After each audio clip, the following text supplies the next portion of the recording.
Champion Life TV. We are so glad that you tuned in today. There's a great message in store, so let's go straight to Pastor Eddie.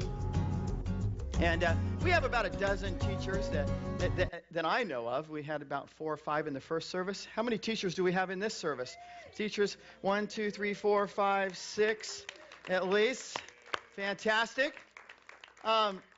I want to read something. It's called the teacher applicant here, and this is what it says. After being interviewed by a school administration, the teaching prospect said, "Let me see if I've got this straight. You want me to go into the classroom with all those kids, correct their disruptive behaviors, observe them for signs of abuse, monitor their dress habits, censor their T-shirt messages, and instill in them a love for learning. You want me to check their backpacks for weapons, wage war on drugs and sexually transmitted diseases, and raise their sense of self-esteem and personal pride. You want me to teach them patriotism and good citizenship, sportsmanship and fair play, and how to register to vote, balance a checkbook, and apply for a job. You want me to check their heads for lice, recognize signs of antisocial behavior, and make sure that they all pass their state exams." Anybody can be a teacher. Anybody can be a teacher. You also want me to provide them with equal education regardless of their handicaps and communicate regularly to their parents in English and Spanish by letters, telephone calls, newsletters, and report cards. You want me to do all this with a piece of chalk, a blackboard, a bulletin board, a few books, a smile on my face, and a starting salary that qualifies me for food stamps. You want me to do all this, and then you tell me I can't pray. We talk about tying someone's hands behind their back. Ask them to save the world. I want to say what teachers do with children and educating children is simply amazing. It's a call of God. It's nothing short of a miracle. And yes, our system today, it does tie your hands behind your back if you look at it kind of in a traditional stance. If you look at it from a worldly perspective, you would say, well, I can't pray. I want to use an example, a story from my father's life. As many of you know, my father passed away a few weeks ago, and my dad was, he pastored, he planted churches, he was a rancher. We had several hundred cattle, a couple hundred beef cattle, a couple hundred milk cows, and other livestock, etc.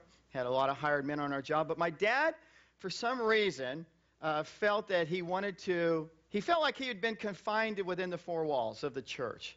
He felt like he didn't know enough people that were not Christians. And he felt like God told him that he was supposed to get out and get involved in his community. And, how does a rancher, pastor, get involved in the community? Well, he felt like God said to him, get a job driving school bus, which was just like a little part-time thing. 2 hours in the morning, 2 hours in the afternoon, just a bus route.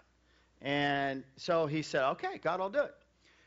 But then they told him the rules, kind of like this. They want you to do incredible things with all these children, but on the other hand, no prayer, no witnessing, no sharing your faith. So, well, he wasn't really good at that, but he was good at sharing his faith. Yeah, he vouched for that. Yeah. But anyway, he decided that what he would do is he would pray. He got up at 4:30 in the morning, about 2 hours before before it was time to pick up the first child from the route. He'd go way out at the end of the route. He'd pray all the way through the route with no kids on. He'd drive the bus. First thing he would do is pray over every seat in the bus. And then he'd pray over every home as he drove backwards the route. He'd go to the end of the route, the bus route. He'd park at the end, wait there, pray, read his Bible, pray over every child. He had a list of every child by name and their families and their parents. He'd find out all the information, collect all the information. And that's what he did, prayed over all those kids. And then the kids, when they'd take the route, they'd get on the bus, and as Mark would say, Mark was on that bus route, and Linda, and quite a few people that I know were on that bus route. And as they said, it was chaos on that bus route. It was mayhem on that bus route. He wasn't really interested in their behavior as children. He was interested in their souls.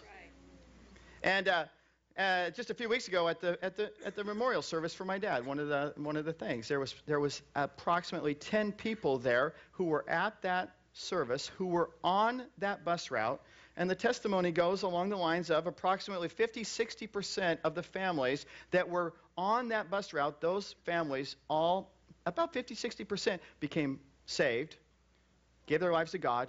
Those people, about 10 of them were at the service 30-something years later. Now, how is it possible? What do you think? Do you think that just happens?